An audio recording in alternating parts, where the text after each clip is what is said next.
वक्त हमारे साथ कानून मंत्री ब्रजेश पाठक जी जुड़ गए हैं। उनसे सीधे तौर पे हम जानना चाहेंगे, क्योंकि कैबिनेट मिनिस्टर हैं वो, और कल कैबिनेट ने प्रस्ताव पास किया है गौवंश को लेकर के। योगी आदित्यनाथ जी के मंशा पहले से साफ रहती है, वो साफ तौर पे कहते हैं कि जो लोग भी इसमें शामिल होंगे उनके खिलाफ कार्रवाई की जाएगी।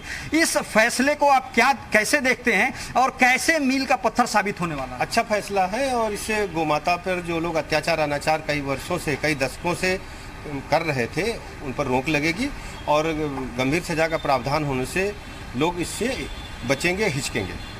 ये विपक्ष कह रहा है कि जो गौवंश, खासतौर से जो गौशालाएं हैं वहां पे चारे की कमी है, अच्छी व्यवस्था नहीं है, यहां तक कि जो स्लॉटर्स हाउस बंद करने की बात की गई थी वो सारे चल रहे हैं, इलीगल भी चल रहे हैं। उसको किस तरीके से देखते हैं विपक्ष के इस आरोप? मुझे लगता है कि आप लोग पता नहीं कैसे काम करते हो। विपक्ष की से उम्मीद आप करते हो कि बीजेपी के समर्थन में आएगा?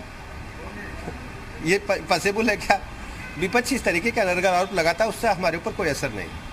सर, एक बड़ा सवाल ये है कि जो सजा का प्रावधान है और एक पोस्टर लगाने की भी बात आ रही है कि उस इलाके में पोस्टर लगाया जाएगा। एनआरसी और सीए के विरोध में देखा गया कि पोस्टर लगाया गया, तमाम मामला अदालत में गई थी। आप कानून मंत्री हैं, अब पहले से इसमें प्रस्ताव आ गया है, इसमें पारित कर दिया गया है कि अब उस इलाके में पोस्टर भी लगाए जाएंगे, दोबारा अगर संलिप्त पाया जाता है तो पैसे भी वसूले जाएंगे और 10 साल की सजा। 10 साल की सजा क्यों? क्योंकि 7 साल तक मैक्सिमम सजा पहले थी कि इसमें 7 साल तक की सजा हो सकती थी। गौ माता एक हमारे लिए, पूरे भारत के लिए एक श्रद्धा का विषय हमेशा रहा है, और जो लोग भी इस पे अत्याचार अनाचार करेंगे हम कठोर से कठोर सजा देंगे।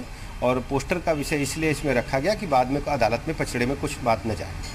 निश्चित तौर पे नैन्सी, जिस बात का जिक्र मैं कर रहा था कि एनआरसी और सीए में जो कोर्ट में मामला गया था उसके बाद सरकार सचेत है और इस बात का फैसला वो पहले कर लेना चाहती है कि जो भी सजा दिया जाएगा उसमें किसी तरह का कोई व्यवधान न उत्पन्न हो। ठीक है, मनीष जी पे हमारे साथ बने हुए हैं। पवन, कुछ सवाल करना चाहते हैं आप उनसे?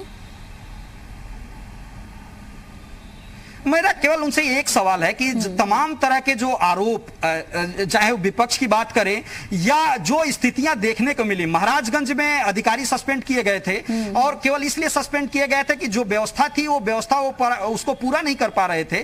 तो क्या लगता है कि इस अध्यादेश के बाद, इस नियम के बाद क्या वो अधिकारी मान जाएंगे, वो काम करने लगेंगे जो इससे पहले नहीं कर रहे थे? मनीष जी, मनीष जी आप फोन लाइन पर बने हुए हैं, लगता है उनसे संपर्क टूट गया है। अगर ये सवाल पॉसिबल हो तो ब्रजेश पाठक से कर लें आप। पवन, नैन्सी, ये सवाल निश्चित तौर पे सर एक सवाल है और देखा भी गया है। महाराजगंज में आप लोगों ने कार्रवाई की थी, सीधे तौर पे एक विधायक ने शिकायत की थी कि वहां पे जो गायों की संख्या है उसको कम अधिक बताया गया, जो जिस तरीके से पैसा हुआ था। तो इस पूरे मामले को कैसे देखते हैं और आने वाले समय में क्या ये सब ठीक हो जाएगा? इस कानून इसलिए बनाया जाता है और सजा इसलिए दी जाती है कि भविष्य में इस तरीके की घटनाओं की पुनरावृत्ति न हो। और ये तो अच्छी बात है, आपको अप्रिशिएट करना चाहिए कि हमारी सरकार ने शिकायत को संज्ञान लिया और अधिकारियों के खिलाफ कड़ी कार्रवाई की। नहीं तो क्या नियम बदलाव के बाद आपको लगता है कि वो अधिकारी फिर से शिकायत उनकी नहीं आएगी, वो सुधर आएगी? हम कार्रवाई करेंगे। क्या आप उम्मीद करते हैं कोई नियम बन गया, कोई कानून तोड़ेगा तो हम और कड़ी कार्रवाई करेंगे?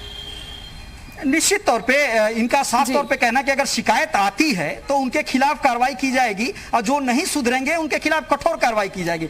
मतलब साफ है कि गौवंश से जुड़े किसी भी मामले में अगर किसी भी तरह की शिकायत, चाहे वो अंग भंग करने की बात हो, हत्या की बात हो या खासतौर से जो अधिकारियों की लापरवाही सामने आती है उनकी बात हो, जो भी मामला सामने आएगा पहुंचाने के लिए और